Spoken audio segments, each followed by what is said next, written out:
ጠርሙሶች ምንድነው ማደርጋቸው? እንዳልጥላቸው አካባቢን ይበክላሉ፣ ተሰብረው ልጆችን ይጎዳሉ። እንዳልሸጣቸው ደግሞ ብዙ ዋጋ አያወጡም። ምን ላደርጋቸው? ለጊዜ ሶሻል ሚዲያ ላይ አይቻለሁ መሰለኝ። እንግዲህ እነዚህ የምታያቸው ደግሞ ለአበባ ማስቀመጫ ልክ እንደዚህ በተለያየ አይነት ዲዛይንና ከለር አዘጋጅተን ይዘንላችሁ መጥተናል። ተጠቀሙባቸው እንላለን።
ሳይሆን የቅመማ ቅመም ማሸጊያ ኮንቴነር ይችላሉ።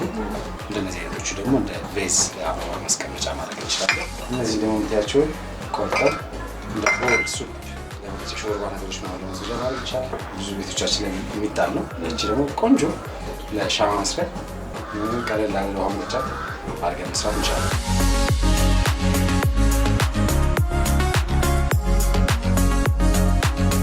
አስፈራቸው አራያ እባላለሁኝ። የምሰራው እንግዲህ አፕሳይክሊንግ ላይ ነው። ጠርሙሶችን ኮሌክት አድርጎ ወደ መልሶ ጥቅም ማዋል ላይ ነው የምሰራ ያለሁት። ከዚህ በፊት ሰራባቸው የነበሩ ሰዎች ይህን ስራ የሰሩት ነበረ አፕሳይክሊንግ ላይ። እዛ ያገኘሁትን ልምድ ተጠቅሜ ነው ወደዚህ ስራ የገባሁት። ጠርሙሶችን የማገኘው ከተለያዩ ሬስቶራንቶችና ሆቴሎች በዶኔሽን ይሰጡናል። ያው ለነሱ ይሄ ዌስት ስለሆነ ፕሮግራም አድርጌ በየሳምንቱ የተለያዩ ደንበኞች አሉኝ። ከነሱ ጋር እየሄድኩኝ ኮሌክት አደርጋለሁ።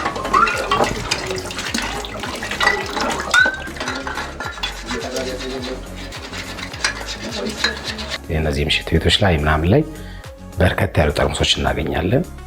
እንደው ለንጽጽር እንዲራራሽ ያክል በአንድ ማዳበሪያ ከ30 እስከ 45 ጠርሙሶችን መያዝ እንችላለን። በአንድ ልንሰበስብ በምንሄድበት ወቅት ላይ ከአንድ ቤት ብቻ በአንዱ ቀን በአማካይ እስከ 6 እና 7 ማዳበሪያዎችን ይዘን እንመጣለን ማለት ነው። ይሄ ማለት እንግዲህ 40 ጠርሙሶች ሲባዛ በ6 መሆኑ ነው። ይሄ እንግዲህ እኔ መሄድ የቻልኩባቸው ቦታዎች ላይ ነው ማለት ነው።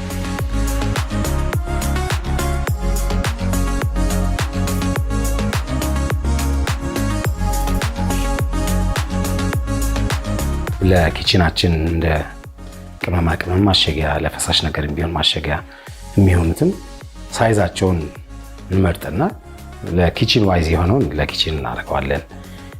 ደግሞ አንዳንዳቸው ቅርጻቸው በጣም የሚያማምር ከሆነ ለሳሎን ማስጌጫ፣ ለአበባ ማስቀመጫ፣ ለሻማ መስሪያዎች ደግሞ የሚያማምሩ ሳይዝ ያላቸው አሉ። ብቻ መጠናቸውን እናይና ይሄኛው ለጃር ይሄኛው ደግሞ ለማሸጊያዎች ቢሆን ለኮንቴነር ቢሆን ብለን እሱን እንመርጣለን። ቦዲያቸው ላይ ያለውን ማስታወቂያቸውን ሌብላቸውን ለማጥፋት መዘፍዘፍ ይኖርብናል በውሃ። እሱን ከዘፈዘፍን በኋላ እነዛን ሌብላቸውን ሪሙቭ ማድረግ ይጠበቅብናል። ወረቀቱ እንግዲህ እንደየጠርሙሱ አይነት ይለያያል። ወረቀቱን ካስወገድን በኋላ ትልቁ ሳይዝ ትጀምሪና ዌስቱን ለመቀነስ ወደምትፈልጋቸው እስከ መጨረሻ አለኝ እስከምታያቸው ሳይዞች ምልክት አውጥተሽ መቁረጥ እንጀምራለን። ያን ለማድረግ እንግዲህ ሙቅ ውሃና ቀዝቃዛ ውሃ ነው የምንጠቀመው። ያን ከቆረጥን በኋላ እንግዲህ ማለስለሻ ማሽን አንድ 5 ስቴፕ ይኖረዋል። ከሻካራው ጀምረን እስከ መጨረሻው እስከ ፖሊሽ ደረጃ ድረስ ያለውን እንደየጠርሙሱ ባህሪ ይለያያል። እንግዲህ ማሸት የሚገባን በደንብ አድርገን አሽተን እጅ እንዳይቆርጥ ከንፈር እንዳይቆርጥ አድርገን ፊቱን ፓርት በትልቁ ማሽን ካለሰለስን በኋላ የውስጠኛውን ፓርትም እንደዚሁ ለዛም የተዘጋጀላት ማለስለሻ አለ። እሱን እናደርግና በትክክል የብርጭቆ ቅርጽ ይዞ እንዲወጣ እናደርገዋለን ማለት ነው።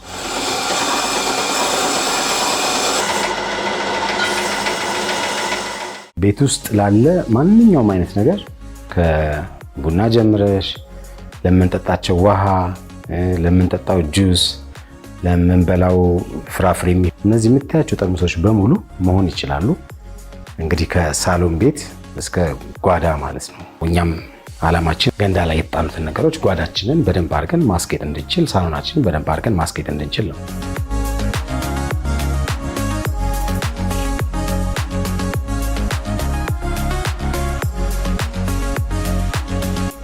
ዌስቱን ለመቀነስ ከላይ ያሉትን ፓርቶች ደግሞ ሙቀት የመቋቋም አቅማቸውን ተፈትነው ያለፉት ከጀርባ እንደምታያቸው ለአምፖል ማቀፊያነት እንጠቀምባቸዋለን።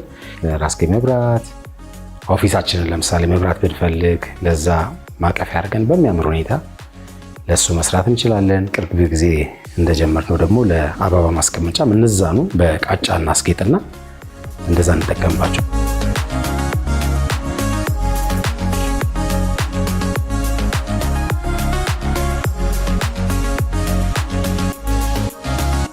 ለጁስ ግላስ ብለን ወይ ደግሞ ለአበባ ማስቀመጫ ብለን የምንላቸው ላይ ሞር ላይት እንዲሆኑ እናደርጋለን እና ትልልቅ የሆኑት ደግሞ ትልልቅ ቦታ ሼልፍ ያላባቸው ቦታዎች ላይ እንደዚሁ አገርን የሚወክሉ ስዕሎች ሞር የኛ ነገር እንዲሆን አድርገን ነው ስዕሎቹን የምንሰራቸው። መጀመሪያ ኮላ ይቀባቸዋል። ያ ኮላ መድረቅ አለበት። ያው እንግዲህ ሲታጠብም ምን ሲልም እንዳይለቅ ቀለሙ ድሮ ከተደረገ በኋላ ከላይ ደግሞ በደንብ አብረቅርቀው የሚያምር እይታ እንዲኖራቸው ቫርኒሽ እንቀባቸዋለን። የምታውቂውን አንድ ጠርሙስ የሆነ ቫልዩ አድ አድርገሽ እንዲያምር አድርገሽ ስታቀርቢው ያው እንግዲህ ልንበላበትም ሆነ ልንጠጣበት ወይ ደግሞ አበባ ልናስቀምጥበትም ከፍትፍቱ ፊቱ እንደሚባለው እንዲያምር አድርገን ፕሬዘንቴሽናቸው እንዲያምር አድርገን እናቀርባቸዋለን።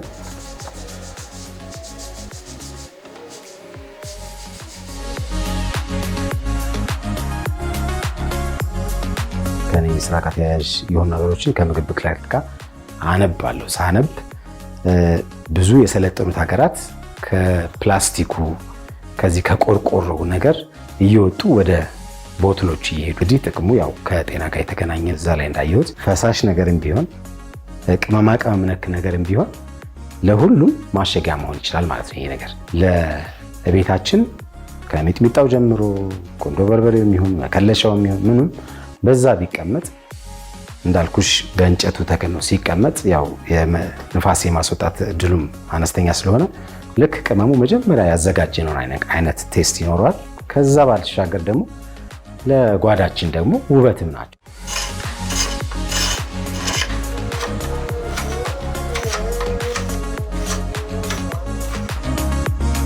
ከ200 እስከ 1000 ባለው ሬንጅ ውስጥ የአበባ ማስቀመጫዎችንም የሻማ መስሪያዎችንም መጠጫዎችንም ማግኘት ይቻላል ማለት ነው። ጃሮችንም ጨምሮ ሞር ትኩረት ሰጥተን እየሰራን ያለ ነው የአበባ ማስቀመጫዎቹንና እነዚህ የጁስ እና ጃሮቹ ላይ ነው። ከውጭ ነው ኖርማሊ ማሽኑ ኢምፖርት የሚደረገው፣ ግን እኔ እዚሁ ሎካል ባሉ እቃዎች ከባለሙያዎች ጋር በመነጋገር ከአብረው ከሚሰሩ ሰዎች ጋር እዚሁ ነው ያሰራሁት። የወጣቶች በየቤታቸው መስራት የሚፈልጉ ብዙ ሰዎች አሉ። በአነስተኛ እቃ ቤታቸው ባለቀ ተጠቅመው መስራት ይችላሉ። ያን ለማድረግ ሙቅ ውሃ እንግዲህ ቤታችን ማናችንም ቢሆን ለሻይ ለማሞቅ የምንጠቀምበትን ቦይለር መጠቀም እንችላለን። በሻይ ጀበና አፍልተን ሙቅ ውሃውን መጠቀም እንችላለን። ከዛ ውጭ ቀዝቃዛ ውሃ ነው የሚያስፈልገው፣ እሱን መጠቀም እንችላለን። ጠርሙሱን ከመቁረጣችን በፊት ያንን ምልክት ማውጫ ከተር ያስፈልገዋል። እሱም እንደዚሁ ከውጭ የሚመጣው ግን ቤት ለሆም ኮንሰምፕሽን ከሆነ የመስተዋት መቁረጫዎችን ከመስተዋት ቤቶች ሄዶ በመግዛት ሞዲፊክ አሰርተው በጣውላም በብረትም አሰርተው እሱን መጠቀም ይችላሉ። ከተቆረጠ ከስኮ ከተደረገ በኋላ ማለስለስ ነው የሚሆነው። እሱንም ለማለስለስ ደግሞ ጭቆ ወረቀቶች ተጠቅሞ ልክ እንደ ሃንድ ሜድ አይነት ስራ ቤት ውስጥ መስራት የሚቻልበት አጋጣሚ አለ። የግዴታ ትልልቅ ማሽኖች ከመድረሳቸው በፊት ማለት ነው። አቅሙ ደግሞ አለኝ ብሎ የሚያስብ ሰው ደግሞ ይህን ማሽን ለማሰራት ያን ያህል ውድ አይደለም። እኛ ቆርጠን ነው የምንሰራው። ቆርጠው እንኳን ባይሰሩት ቤታቸውን ማስጌጫ ግን ማድረግ ይችላሉ ያን ጠርሙስ።